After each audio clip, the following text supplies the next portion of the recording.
Violation of children's rights in Russia is now taking place.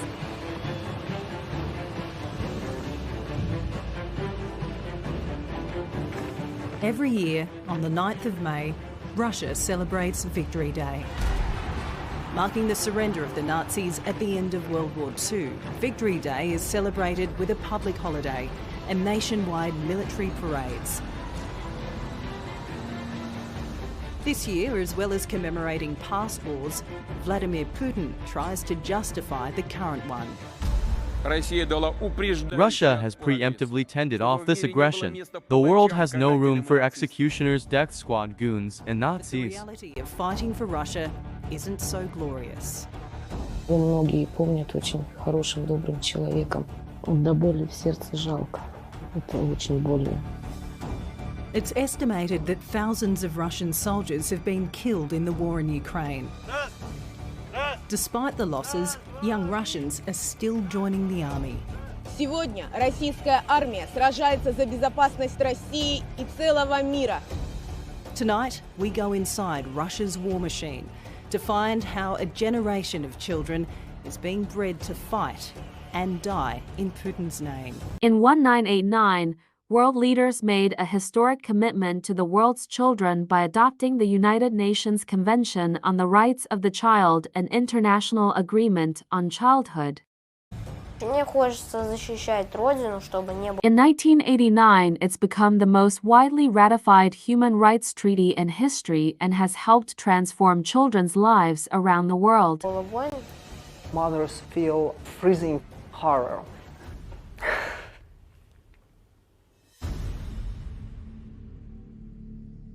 In their tireless efforts to implement the child protection mandate, peacekeepers have, among others, helped release thousands of child soldiers and provided vital technical support to legislative reforms aimed at strengthening national child protection system.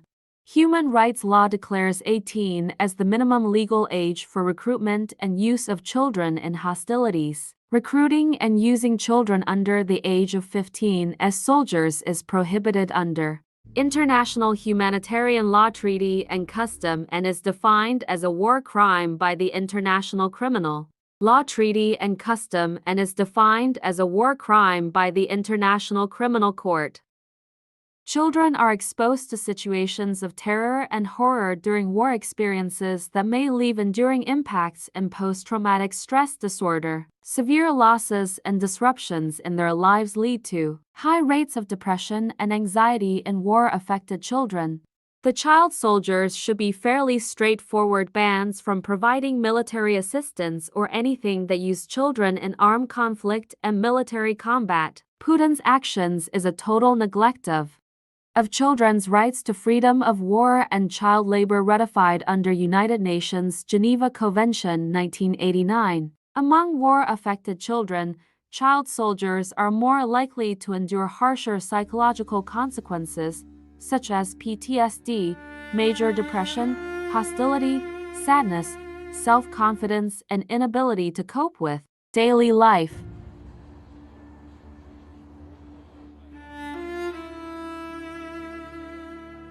One year ago, Victory Day in Russia felt different. No one knew that war was just around the corner.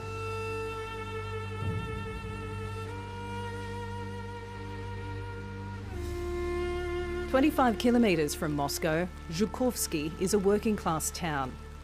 Its poorest suburbs can be hard, austere places, especially for the young.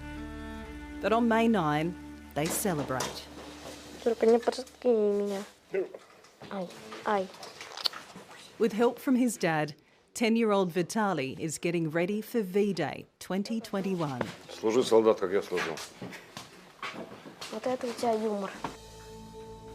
Vitaly belongs to a military training club for local youth called Cascade.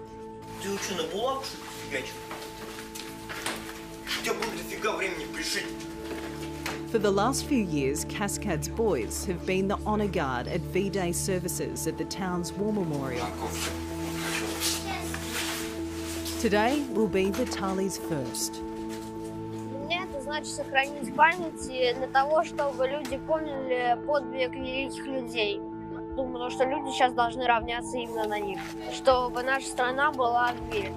Both girls and boys are used as child soldiers. They serve as porters or cooks, guards, messengers, or spies. Many are pressed into combat, where they may be forced to the front lines or sent into minefields ahead of older troops. Children have also been used for suicide missions. Coercion and intimidation of child soldiers to participate in violence has to be stopped.